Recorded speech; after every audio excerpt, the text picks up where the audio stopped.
Smoothies, who doesn't love them? They're delicious, they're refreshing. Right. But when you're managing diabetes, it's not always that simple. Right. So today we're diving into 10 delicious diabetes-friendly smoothies from Healthline Okay. to unlock the secrets of enjoying these frosty treats while keeping your blood sugar in check. Yeah, because managing diabetes really comes down to understanding how different foods impact your blood sugar levels. That makes sense. So before we even get to the specific recipes, can we break down the whole smoothie and blood sugar connection? Sure. I mean, a lot of traditional smoothies, they're loaded with sugary fruits, juices, things that are going to Yeah. spike your blood sugar. And that's the opposite of what we want. Exactly. These recipes, they focus on low glycemic index ingredients. Okay, low GI. Break that down for us. Yeah, so the glycemic index basically measures how quickly a food raises your blood sugar level. Wow. So high GI foods, they cause those rapid spikes. And low GI foods, they release sugar much more slowly, so it's much more stable. Got it. That makes sense. So we're looking for ingredients that are going to prevent those blood sugar roller coasters. So what are some of the stars of these diabetes-friendly blends? Ooh, there's some good ones in here.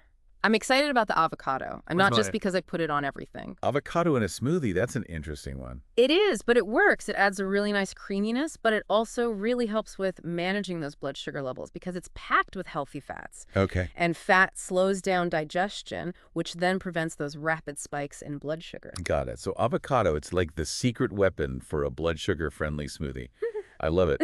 What else is in these recipes? They've also swapped out, the typical yogurt you might see for Greek yogurt. Which is full of protein. Exactly, which is so important because it helps stabilize blood sugar levels, and it also keeps you feeling full and satisfied, so you're not reaching for a snack, an hour later. Yes.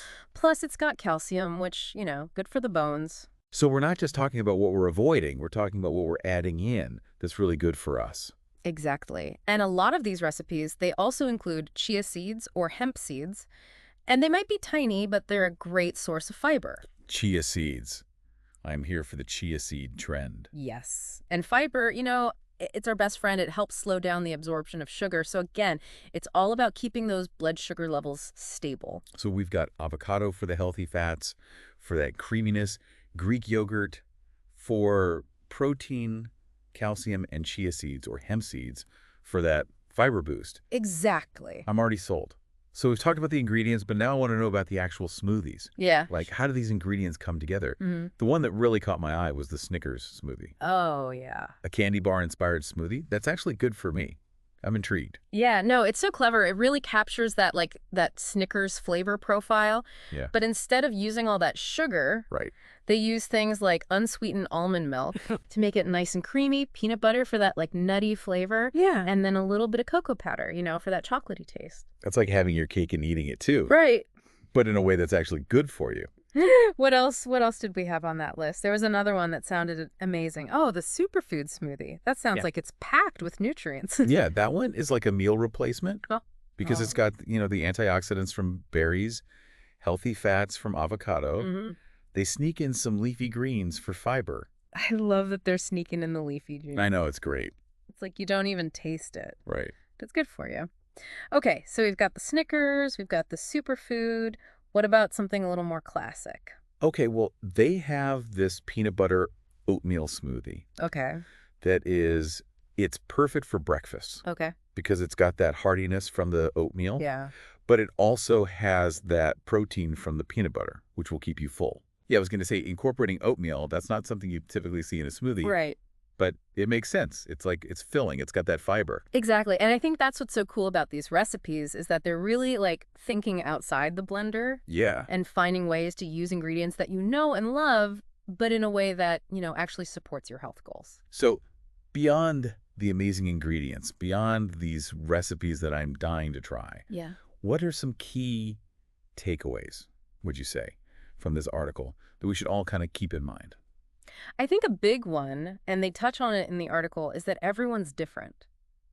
So it's not like a one-size-fits-all approach to these smoothies. Yeah. What are some things we should be thinking about? Well, portion control is huge.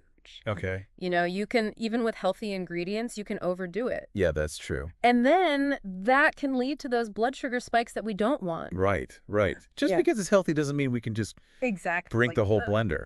Exactly. And they talk about this in the article, too. They use some sugar substitutes in these recipes, Okay. which can be helpful, but, it's always best to talk Right. to your doctor or a registered dietitian Right. because they can give you advice, especially if you're on any medications. Yes. Personalized advice, always good. Yeah.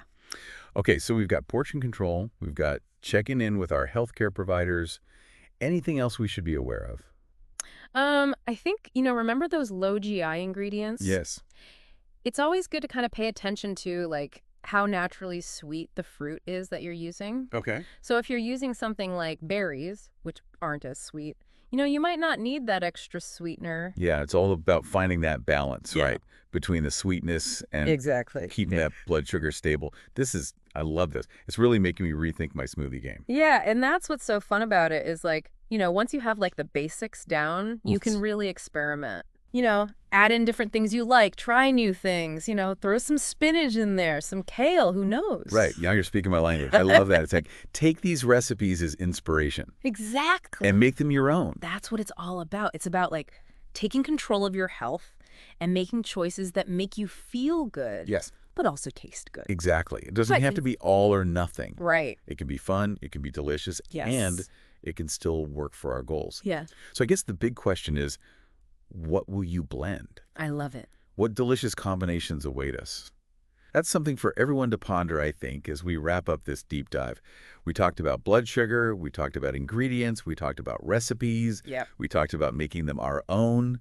I feel like we're ready to hit the kitchen. We are ready. Those blenders are waiting. Grab your blender, grab your favorite ingredients, and we will see you next time on this deep dive into delicious and nutritious living.